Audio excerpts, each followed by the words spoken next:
Hi, this is a video response to a video by Monkaholic. I'm Arman, Khodaei. I'm 26 years old in the autism spectrum. Be sure to check out my blog and website on empowerautismnow.com.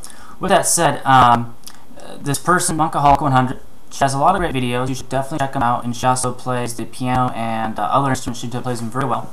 Very talented musician. And her videos are based on questions that people ask her.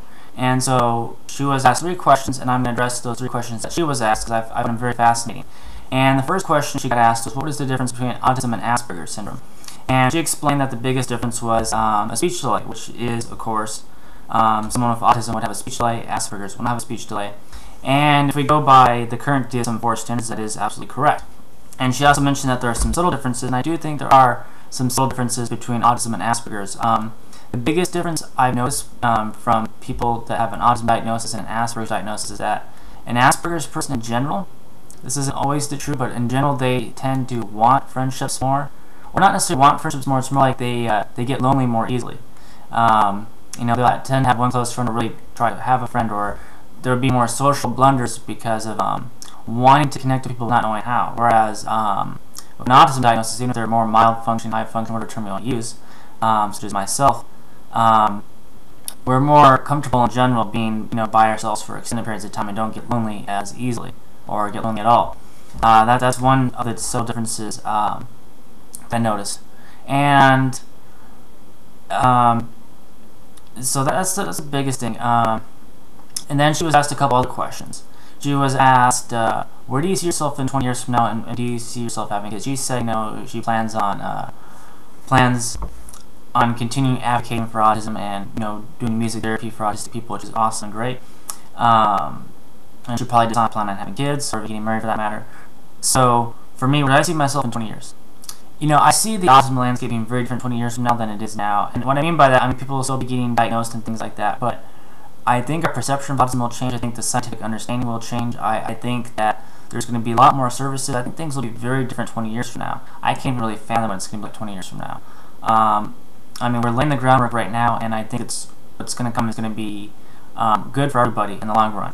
So I may or may not be advocating depending on how circumstances are. I hope for the best. I wish for the best. We'll see what happens in that regard. I do see myself being a writer. That's my #1 goal. I have written my first memoir, as some of you may know, and of course I'm working on getting an agent for that. So I'm looking around.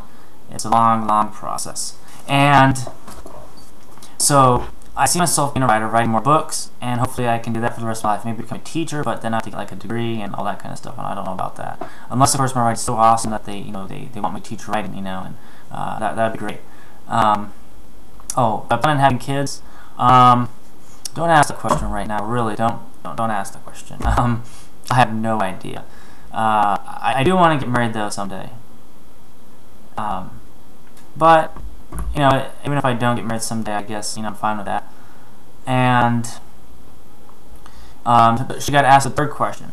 The 3rd question is, what are your favorite foods? It was very interesting because almost all her foods tend to be wheat related or peanut butter. And it's interesting because I used to love peanut butter and jelly sandwiches, and I actually had was found out that I had allergies to peanuts. It was very high, second only to milk, which I was also very addicted to. And I really believe strongly, and I know this might not always be the case, but I think that when someone has a super narrow interest in one food group, that they're actually allergic, and that the food gives some sort of it's like an addiction to the brain, and it does something.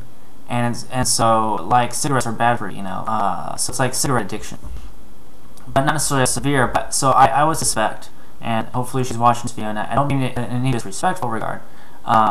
I'm addressing everybody here, but when an interest is like all wheat or all milk or all peanut butter or whatever, or very narrow like that, I highly suspect allergies, and I'm very confident saying that.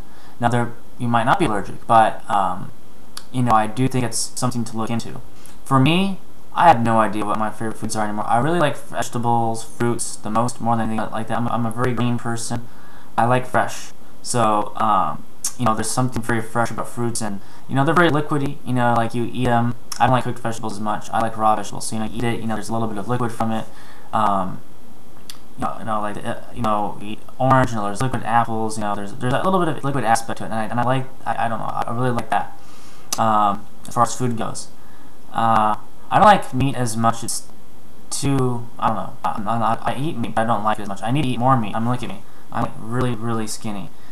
And if you look at me on camera, you don't think I'm really, really skinny. Okay, last time I checked, I'm 6 feet tall, and I weigh 110 pounds. So do not tell me I'm not skinny, okay? I have some serious issues going on there. Hopefully I'll figure them out. Anyway, so those are the 3 questions she addressed. So, you should definitely check out her videos. I'll make another response to her videos because they're pretty fascinating. So anyway, I thank you for watching, and I wish all of you an awesomely, extraordinarily awesome day of awesomeness. Take care.